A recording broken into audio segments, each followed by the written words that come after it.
Hi, and welcome to the 22nd English Omni video episode. I'm Robbie, and this time, as promised, I'm talking about reading, and if you can improve your spoken English by reading plenty of English literature, starting with newspapers and ending with books. Well, I've actually wanted to discuss this topic for a good while now, so believe me, I've got a lot to say in this regard. Okay, here's the controversy about reading and its effectiveness when it comes to improving your English. Reading is being mentioned all across the board as one of the most effective tools of improving one's English. And I can partially agree with this, only as far as reading understanding is concerned. My conviction is, however, that being able to communicate effectively is paramount if you live in an English-speaking country. While being literate when it comes to reading and writing English is undeniably an essential part of your general English knowledge, I think that the ability to speak fluently comes above all else. And this is why it's so controversial. While the whole English improving industry is built mostly on reading and writing, hundreds of thousands of foreigners simply don't realize that they're focusing their efforts on the wrong things. Just do a simple research on the internet. Type "improve English" in Google and hit the search button. You'll see that the overwhelming majority of websites, blogs and forums have the same old standard answer on a question, how can I improve my English? Their answer is, first of all, read a lot. Buy an English newspaper and read daily. Buy an English book or take one in a library and start reading it by writing down the new words in a notebook. Listen to English news on the radio or TV. Watch English films and turn the subtitles on if you're not comfortable in the beginning. Read news websites on the internet. After all, there's a gazillion websites on the net in English.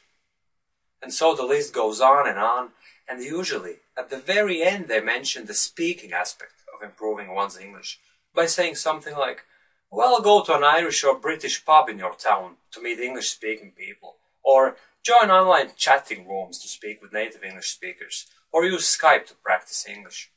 But you see, these are just cliché phrases, and tell me honestly, how many foreigners will go to an Irish pub to practice some English? 99% of those who want to improve their English will go great lengths to avoid activities that are outside their comfort zone, and it's completely understandable. So the average foreigner goes by the traditional list and focuses on passive language input, such as reading, or in the best case scenario, some listening.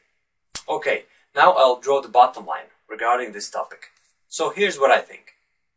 Reading English literature is definitely helpful to any foreign English speaker. It's fun, it's a great way to build up your passive vocabulary and increase your English understanding. The more diverse your English reading is, the better your general English knowledge becomes, and it's only a bonus for you. There's no doubt about that. I'm a passionate English reader myself, and in fact I think it's not about whether you read English, French or German. Reading, by definition, is deciphering written symbols by unveiling the respective abstract meaning in your mind. So no matter what language you read, you can widen your knowledge in the respective aspects of life. And once you happen to be a foreign English speaker, I think you'd actually lose if you missed out on opportunities to read about things you like in English.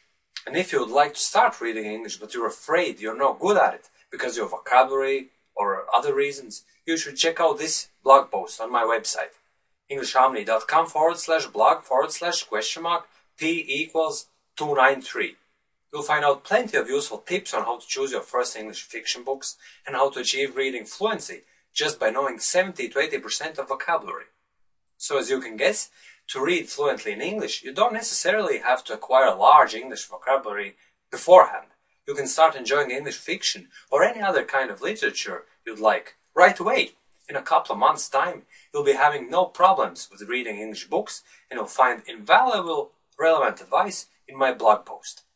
But all that I just said is only one side of the coin being your overall English knowledge. As I've stated countless times on my website and in my videos, any language's primary purpose is to serve as means of communication. We humans are social creatures, and no matter how much time we'll be spending buried in English reading, it's going to have a little impact on your spoken English fluency. So here's what you should bear in mind. Focus on speaking English in order to improve your English, because that's where the true fluency lies. Even if you're still not aware of it, it's the spoken English that you want to improve most. But of course, it never hurts to have an English book and pocket dictionary with you to kill time when you're commuting to work or having a lunch break but there's no one around to have a chat with. And by the way, it's proven that having a 10-20 minutes read before you fall asleep helps alleviate pressure from the daily stress. Okay, that's it for today, my friend.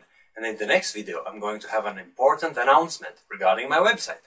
I've been planning some changes lately to make it more interesting for you, so stay tuned by subscribing to my YouTube channel. Just hit the subscribe button right above this video, and you'll be notified when I publish the next video on my YouTube account. Thanks for watching me, and talk to you soon again.